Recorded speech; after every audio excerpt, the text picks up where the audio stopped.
കൃഷിയെ സ്നേഹിക്കുന്ന എല്ലാവർക്കും മൃദൂസ് വേൾഡ് എന്ന എൻ്റെ യൂട്യൂബ് ചാനലിലേക്ക് സ്വാഗതം.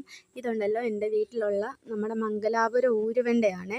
അതിൽ പൂക്കളൊക്കെ വന്ന് കായ്കളൊക്കെ ആകാൻ തുടങ്ങിയിട്ടുണ്ട്. നോക്കിക്കാൻ നിറച്ച് കായ്കളൊക്കെ ആയിട്ട് വരുന്നുണ്ട്.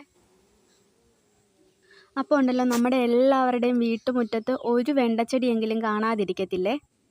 അപ്പോൾ ഉണ്ടല്ലോ നമ്മുടെ വീട്ടുമുറ്റത്ത് തന്നെ വിഷമില്ലാത്ത വെണ്ടയ്ക്ക ഉണ്ടല്ലോ നമുക്ക് എളുപ്പം വിളയിച്ചെടുത്താലോ. ഒട്ടും പരിചരണം ഇല്ലാതുണ്ടല്ലോ നിറയെ കായ്കൾ ഉണ്ടാകാൻ ചില ലളിതമായ കാര്യങ്ങൾ ശ്രദ്ധിച്ചാൽ മതിയേ. നമ്മുടെ വീട്ടിലേക്ക് ആവശ്യമായ വിഷരഹിതമായ വെണ്ടയ്ക്ക എങ്ങനെ എളുപ്പത്തിൽ കൃഷി ചെയ്യാം എന്നാണ് നമ്മളിന്ന് നമ്മുടെ വീഡിയോയിൽ കാണുന്നത്. നമ്മുടെ എല്ലാം വീടുകളിലുണ്ടാവുക ഒരു മൂടെങ്കിലും വെണ്ടച്ചെടി. അതിൻ്റെ മെയിനായിട്ടുള്ള പ്രശ്നമായിരിക്കും ഒന്നെങ്കിൽ പൂ കുത്താൻ താമസമായിരിക്കും, അല്ലെങ്കിൽ തന്നെ പൂക്കളുണ്ടായിട്ടുണ്ടല്ലോ അത് പൊഴിഞ്ഞു പോകും, അത് കായ്കളായി മാറത്തില്ല എന്നുള്ളത് എല്ലാവരുടെയും ഒരു പ്രശ്നമാണ്. എന്നാലുണ്ടല്ലോ കുറച്ച് കാര്യങ്ങൾ ശ്രദ്ധിച്ചാലുണ്ടല്ലോ നമുക്ക് നമ്മുടെ ഈ ഒരു ചെടിയിൽ നിന്ന് തന്നെ ഉണ്ടല്ലോ ഇഷ്ടം പോലെ വിളവ് കിട്ടുവേ.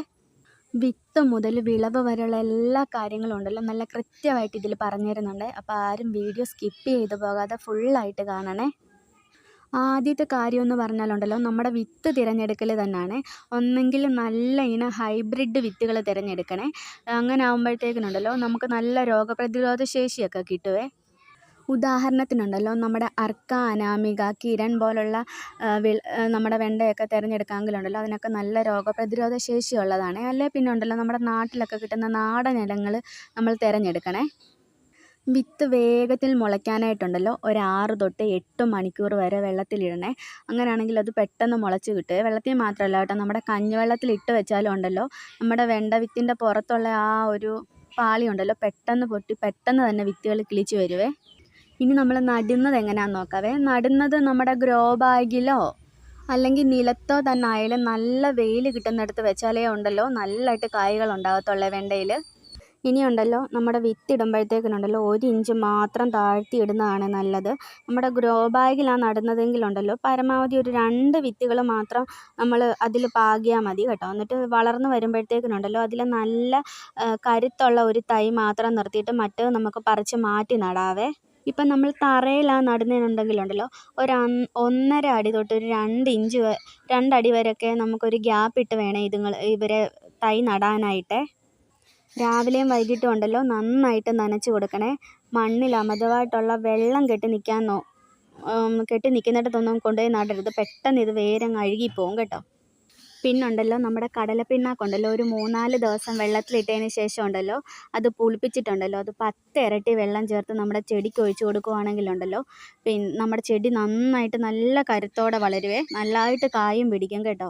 പിന്നെ നമ്മുടെ കഞ്ഞിവെള്ളത്തിൽ അല്പം ചാരം കലർത്തിയിട്ട് ഒഴിച്ച് കൊടുക്കുകയാണെങ്കിലുണ്ടല്ലോ ചെടിക്ക് വേണ്ട പൊട്ടാസ്യം എല്ലാം അതിൽ നിന്ന് കിട്ടുന്നത് കൊണ്ടുണ്ടല്ലോ നമ്മുടെ പൂക്കളൊക്കെ കൊഴിഞ്ഞു പോകുന്നത് കുറഞ്ഞ് കിട്ടും കേട്ടോ. പിന്നെ നമ്മുടെ വെണ്ടയ്ക്ക് വരുന്ന ഒരു മെയിൻ രോഗമാണ് നമ്മുടെ ഇതിൻ്റെ ഇലകളുടെ ഞരമ്പെല്ലാം ഉണ്ടല്ലോ മഞ്ഞിച്ചിങ്ങനെ നിൽക്കുക. അപ്പോൾ ഇത് വെള്ളീച്ച പരത്തുന്ന ഒരു രോഗമാണ്.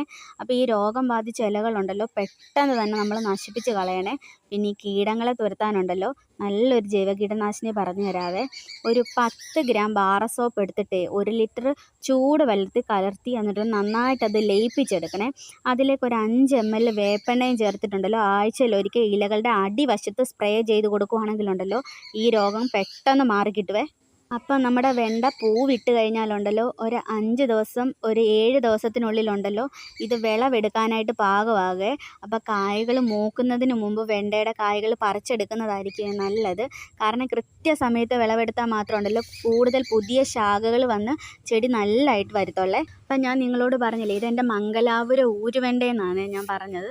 നോക്കിക്കേ കണ്ടോ ഇതിന് എത്ര ശിഖരങ്ങൾ വന്നിട്ടുണ്ടെന്ന് നോക്കി. ഒത്തിരി ശിഖരങ്ങൾ ഇതിന് അവിടെ നിന്ന് ഇവിടെ നിന്നൊക്കെ സൈഡിൽ നിന്നൊക്കെ ഇഷ്ടംപോലെ ശിഖരങ്ങൾ പൊട്ടുന്നുണ്ട്. ഇങ്ങനെ പൊട്ടുമ്പോൾ ഉണ്ടല്ലോ നല്ലതായിട്ട് ഇതിലെല്ലാം കായ്കളും ഉണ്ടാകുവേ. പിന്നെ ഇത് വേറൊരു വെറൈറ്റിയാണ് റെഡ് വെണ്ട കേട്ടോ. ഇതിൽ നല്ല റെഡ് കളറുള്ള വെണ്ടയ്ക്കാണ് ഉണ്ടാകുന്നത്. അപ്പം നമ്മുടെ വീഡിയോ ഇഷ്ടപ്പെടുവാണെങ്കിലുണ്ടല്ലോ വീഡിയോ ലൈക്ക് ചെയ്യാനും സബ്സ്ക്രൈബ് ചെയ്യാനും ഷെയർ ചെയ്യാനും ഒന്നും മറക്കല്ലേ.